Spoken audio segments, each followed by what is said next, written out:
Սիրելի բարեկամներ, Արար հեռուստատեսության ստուդիայում են ճարտարապետ Դավիթ Ստեփանյանը եւ Արա Սարգսակյան Նալչաջյանը։ Այժմ մենք կշարունակենք ազգային ճարտարապետություն թեմայով մեր քննարկումը Դավթի հետ։ 20-րդ դարի հայ մեծանուն ճարտարապետ Ռաֆայել Իսրայելյանը հայ ազգային ճարտարապետության մասին որպես զարգացող երևույթի այսպիսի միտք է արտահայտել. Այս բազմամյա ուղու ընթացքում հայ վարպետները բնականորեն ամեն անգամ նորանոր գաղափարներ են առաջ բերում, զարգացման նոր ուղիներ փնտրում ու գտնում, նորամուծություններ անում, հարևան ժողովուրդներին ուշիմ հետևում, եւ տալիս եւ առնում, լրացնում, առավել կատարելագործվում, բայց այս ամենը բեկելով իրենց աշխարհայացքին համապատասխան, իրենց կանոններին հպատակեցնելով, այլ խոսքով օգտագործելով, այլ ոչ թե ընդօրինակելով կամ կրկնելով։ Ճարտարապետությունը դիալեկտիկական, զարգացողական երևույթ է եւ որն է տարբերությունը պարզապես ընդօրինակելու, կրկնելու եւ ստեղծագործաբար վերցնելու եւ օգտվելու, փոխառելու այլ ճարտարապետություններից։ Ինչ որ էլեմենտներ կարող ենք ասել հայացնելու, լեզվի օրինակով ասենք, եթե նոր տերմիններ են միջազգայինի հայտ գալիս, մենք ի վերջո դա հայացնում ենք, ասենք օրինակ նույն համակարգիչը, ինչքան տեղ կհնչի, եթե օրինակ չգիտեմ կոմպյուտեր կամ լատիներենի նման մեռած լեզու կդառնա, ասենք ծիուց ու կարգի ծեսքում բառապաշար չենք ունենա, եւ նույնը ճարտարապետության պարագայում այդ նորամուծությունները, եթե տեղի բնակլիմայական պայմաններին, միջավայրին, կրկին ժողովրդի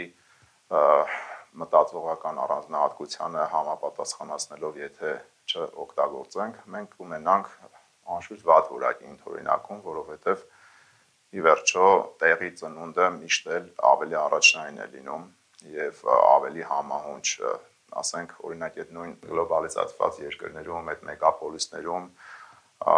այնտեղի նորամուծությունները, նվաճումները հիմնականում հենց այդ միջավայրից են բխել, այդ միջավայրի պայմաններից այնտեղի խնդիրները լուծելու համար եւ երբ որ օրինակ այս լեռնային գողտրիկ երկիրը փորձում է սեյսմիկ գոտում գտնվող երկիրը փորձում է ընդօրինակել ուղղակի կոպիտ ընդօրինակման գնալ մի տեսակ տենց լավեշտային է ստացվում, ասենք հիմա ջղայնացել են 25-30 հարկ են ուզում կառուցել, այն դեպքում, որ աշխարհը արդեն կիլոմետրանոց բարձր հարկերը կառուցել է եւ որևէ մեկը մեր հատ քայլից չի ոգևորվի, չի զարմանա, չի հիանա, մինչդեռ եթե մենք հարազատ մնայինք մեր վարպետների մտածողությանը, այսինքն հենց բուն հայկական ճարտարապետության եւ շարունակեինք աշխատել բնությանը հարազատ համահունչ, միջավայրին համահունչ, այսօր էկոլոգիայի դարը ի վերջո հռչակված, մենք այդ քայլով կարող ենք ինչ որտեղ հիացմունք առաջացնել, դրա կարոտը կա, դրա կարիքը կա, միշտ օտարները իրենք էլ ցանկանում են Հայաստան այցելելով տեսնել մեր ազգայինը, հենց այդ ինքնատիպությունն է գրավիչը այլոց համար, ոչ միայն մեզ համար, որ մենք ինքներս մեր ազգայինը պետք է դրսևորենք, ռեալիզացնենք, այլ նույնիսկ օտարների աչքով այդպես է։ Այդ մեծ համամարտկային խճանկարի ինչ որ մի մասն են կազմում, ինչ որ մի առանձնահատուկ գույնը եւ այդ գույնը իհարկե ներկա բնակի ամբողջության մեջ իր տեղն ու դերը նշանակությունը ունի։ Երբեմն կան մարդիկ, որ այդ համահարտեցման են կողմ, այսինքն այդ մոնոտոնությանը, որ մի տեսակ համահարանքով են այսօր այդ ազգային խնդիրներին նայում։ Համահարտեցում ասելով դուք նկատի ունեք գլոբալիզացիան։ Այո, ասենք օրինակ Ամերիկայի նշանավոր ճարտարապետներից մեկի 20-րդ դարի Ֆրանկ Լոյդ Ռայթի խոսքերը ուղղակի մեջ բերեմ, շատ դիպուկ կլինի այս առումով, նա ասում էր, որ քանի դեռ շինարարության մեխանիզացումը չի ծառայի ճարտարապետությանը, այլ ճարտարապետությունը կծառայի մեխանիզացմանը, մենք մեծ ճարտարապետություն չենք ունենա։ Այսինքն, երբ ճարտարապետը սկսում է ծառայել այդ գլոբալիզացված արժեքներին, նա մեծ ճարտարապետություն չի դառնում, ի վերջո շատ կարևոր տարրերից է զրկվում այդ ներդաշնակությունն ասածից, այդ կարևոր կոմպոնենտից, որը հենց ազգայինի գլխավոր բաղադրիչն է։ Այսինքն ճարտարապետությունը որպես արվեստ իր ուժը կորցնում է կամ նվազեցնում է ամեն դեպքում, եթե այդպիսի երևույթի է բախվում։ Այո։ Բայց չէ որ գլոբալիզացիան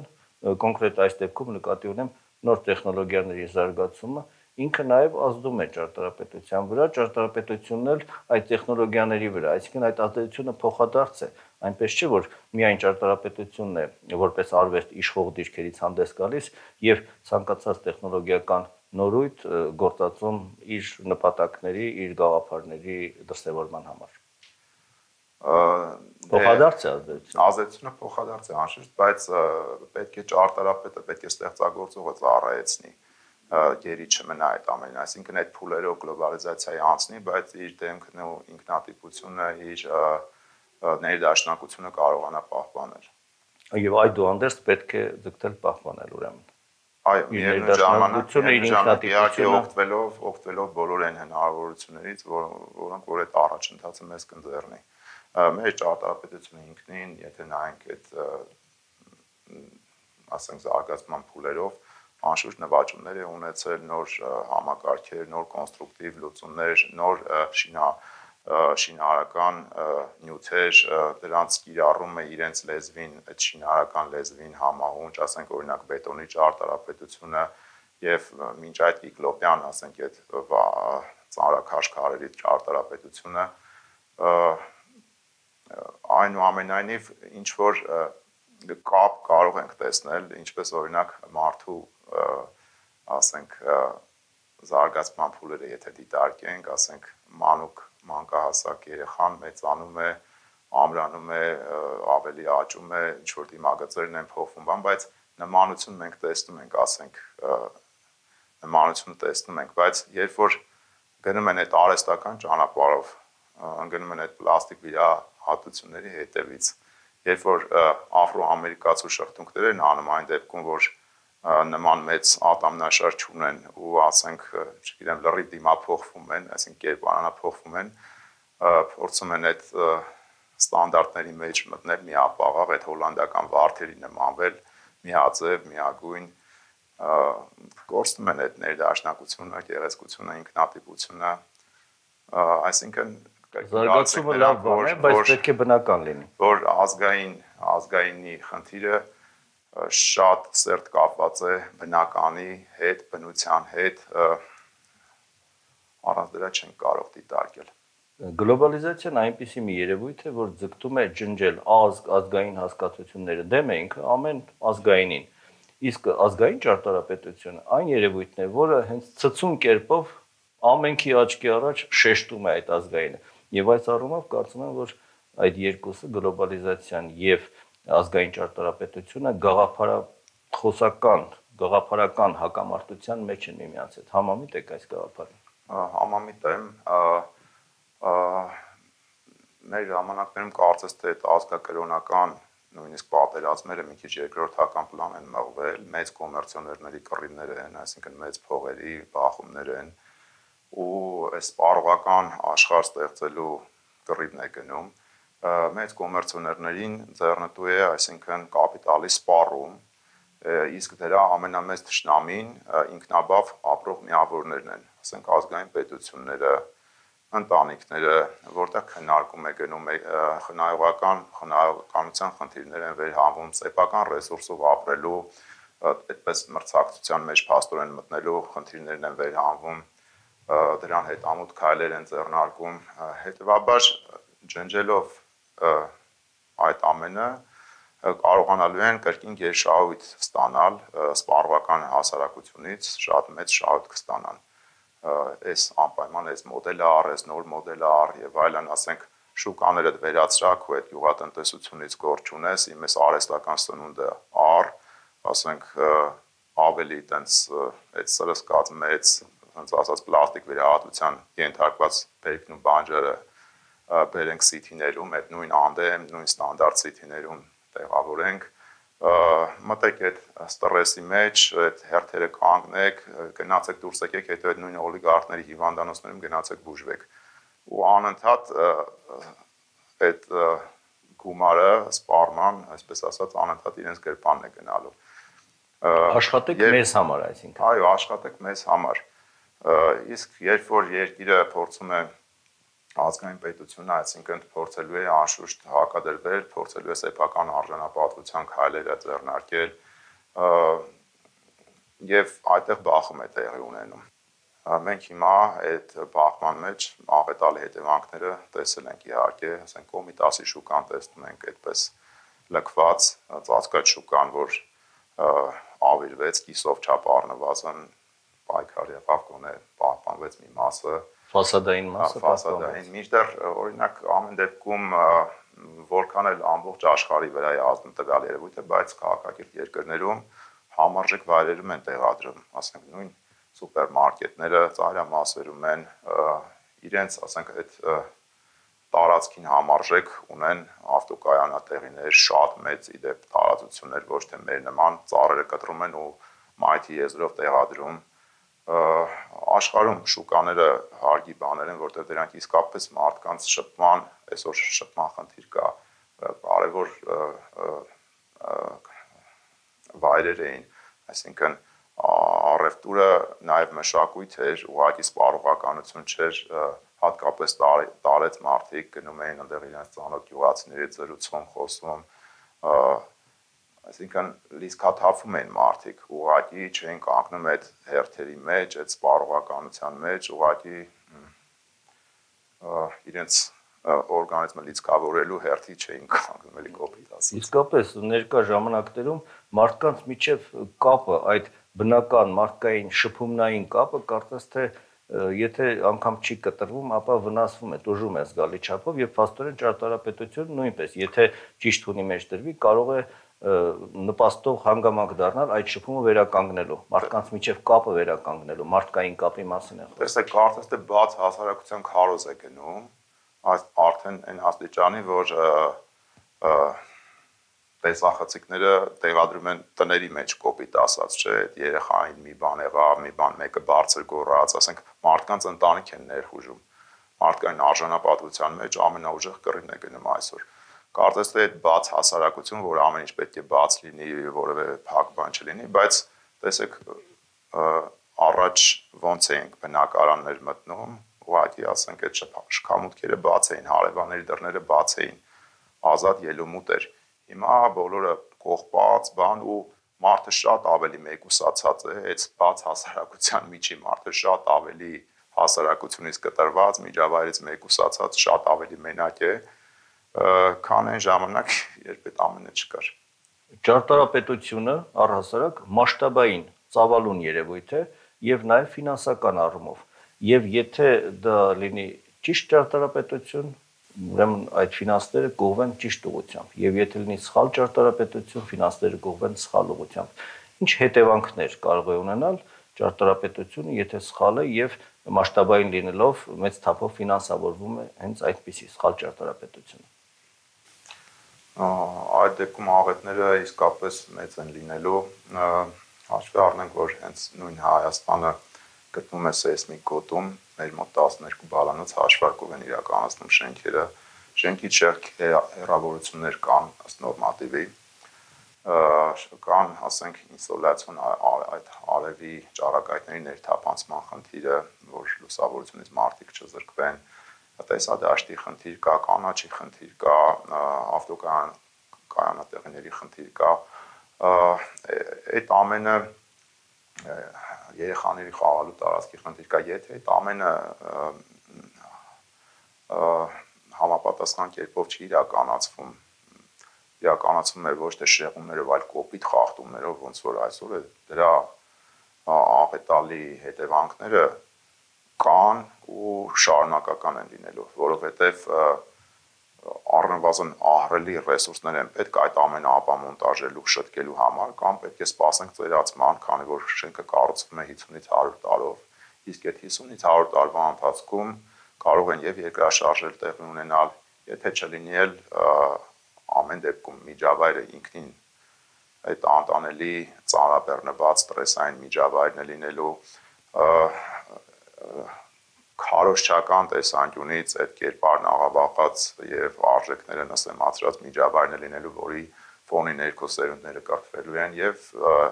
հետևանքները իսկապես ծանր են լինելու։ Եվ այս դեպքում արդեն գործ ունենք ոչ թե զուտ ճարտարապետական խնդիրների հետ, այլ քաղաքաշինական, առավել ընդհանուր խնդիրների հետ։ Այո, հենց քաղաքաշինական ճարտարապետությունը չի կարելի դիտարկել քաղաքաշինությունից դուրս, քանի որ նա միջավայրաստեղծ գործոն է, հենց շենքը շենքին դպրոց է թելադրել ժամանակին կամ միջավայրը հիմա այն վիճակն է, որ ուղղակի չես կարողանում այն կարգի տենց խայտապղետ պատկեր ունենք, որ չենք կարողանում նույնիսկ կողմնորոշվել արդեն ինչ է, ինչի հետ կապենք, ինչ լուծում տանք եւ այլն։ Հենց կարկատաններով խառնափնթոր տարերային ճարտարապետություն շինարարություն է գնում։ Ճարտարապետություն չի կարելի ասել կամ քաղաքաշինություն, ուղղակի բռի շինարարություն է գնում հիմա։ Արդյոք այս հարցում օգտակար չի կարող լինել անդրադարձը հայ բարձրակարգ ճարտարապետության դարավոր ավանդույթներին։ Չէ՞ որ հայ ճարտարապետությունը առհասարակ համաշխարհային ճարտարապետության մեջ իր ուրույն եւ բարձրակարգ դիրքն ունի։ Այսպիսին է հայ ազգային ճարտարապետությունը։ Մասնավորաբար հայկական եկեղեցիները այդ գործընթացում ցցուն արտահայտիչ դիրք ունեն։ Արդյոք եթե այդպիսի անդրադարձ լինի եւ այդ տեսանկյունից հարցերը լուծվեն, դա իր դրական ազդեցությունը չի ունենա։ Ես նկատի ունեմ ինչպես հին դարերի հայ ճարտարապետությունը, ինչպես միջին դարերի հայ ճարտարապետությունը, այնպես էլ վերջին դարերի հայ ճարտարապետությունը, դասական հայ ազգային ճարտարապետությունը։ Այո, եթե սկզբունքները հասկանանք, ոչ թե ուղղակի կրկին տենց ինչ որ ձևական բաների հետևից ընկնենք, հիմա մի տեսակ դեմագոգիայի են վերածում այդ նույն ազգայինի խնդիրը շատ ֆորմալիստական, շատ ձևական, այդպես ամպագորգոր անում են, փորձում են կամ ու տենց քանի որ դպրոցի հետ կապնել են խզել, արդեն ինչ որ տենց միքսած ձևերով են աշխատում, մատուցում են իբրև ազգային։ Նույնը կարող չէ երկերի մեջ օրինակ բերենք, ասենք երաժշտության մեջ, որ այս ինչի կարծիքով դա ազգային երգ է, բայց բնավ կապ չունի ազգայինի հետ։ Ամեն դեպքում այդ ամենից զատ նախ եւ առաջ տարական քաղաքաշինական գործոնն է, որ այսօր գոյություն չունի։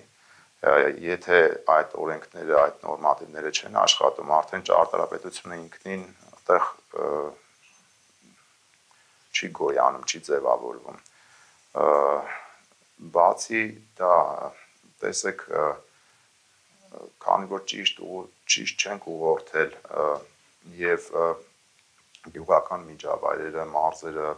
այդպես մնացել են անշուք վիճակում եւ ամբողջը կենտրոնացրել ենք քաղաքի մեջ, հավատացեք, որ այս աղետները, պատերազմները, այսքան զոհերը նաեւ դրա արդյունքն են։ Եվ վերջո պատկերացրեք այդ ահռելի կապիտալի մի մասը, եթե գնար, ասենք, սահմանները ամրացնելուն, եթե այս տարիների ընթացքում ինժեներական ենթակառուցվածքները լավ արվեին, ասենք, թունելներով, այնտեղ, չգիտեմ, հասշերտ բետոն թափվեր, ոչ թե այդ բաց դիրքերի մեջ, ոնց որ այս վերջի ջերմուկյան դեպքերի ժամանակ եղավ այդքան զոհ բաց դիրքերի մեջ, էլ չասեմ հենց պատերազմի ժամանակ մենք ինքներս երկրորդ, երրորդ գիծ էինք փորում, երբ որ վերևից անօթաչուներով կամ, չգիտեմ, ականանետերով ռմբակոծում էին մեզ։ Այսինքն այդ սխալ ճարտարապետության ուղղելու փոխարեն այդ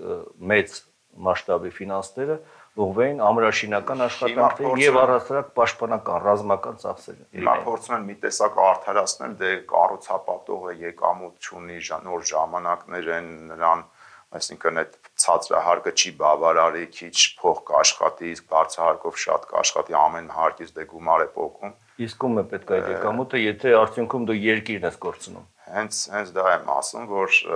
արժի համակարգն է խեղվել, այդքան մարդկանց արյան վրա մենակ կենաց են խմում, բայց ասենք իրենք փաստորեն թքած ունեն այդ ամեն ինչի վրա, իրենց սրբությունը այդ 2 կոպեկ ավել իրենց գրպան եկած գումարն է, որը մեծ առումով չեն էլ վայելում, եթե ստեղ են ապրում։ մեխանիկորեն ընկել են ուղղակի տենց Tetris են խաղում, փողից փող են շինում, բայց ի վերջո իրենց երեխաներն են այս ամեն ինչի մեջ ապրում, այս ստրեսային պայմաններում, չգիտեմ, վիճակը մխիթարիչ չէ, պետք է պայքարել այդ ամենի դեմ։ Իսկ ինչ վերաբերվում է մեր վաղեմի ճարտարապետությանը, այսինքն այդ վերելքներին, ասենք, վաղ միջնադար, զարգացած միջնադար, խորհրդային շրջան, թամանյանական շրջան, դրանք կրկին կտրվեն մոռացության, եթե մենք շարունակենք այս տեմպով, այս սխալներով գործել։ Հարևանները շատ մեծ նկրտումներ ունեն, արդեն կանաչ լույս են վառում, գաղթականներ պետք է վերենք ադրբեջանցիներին բնակեցնենք, իրանք այնտեղ մեր կոթողները ջնջում են, անվանափոխում են, պատմությունն են այստեղ կեղծում արդեն հերթական անգամ ինչպես պատերազմից առաջ եղավ եւ պատերազմը կացինով հարվածն է։ Դրանից առաջ կրթական ջարդ, գաղափարական ջարդ, եթե մենք շարունակենք այս տեմպով գործել, հերթական աղետի առաջ կկանգնենք նորից։ Ուղղակի ոնց որ կոչս կլինի, որ հայությունը ավելի զգոն լինի, արդեն սահմանագծին ենք հասել։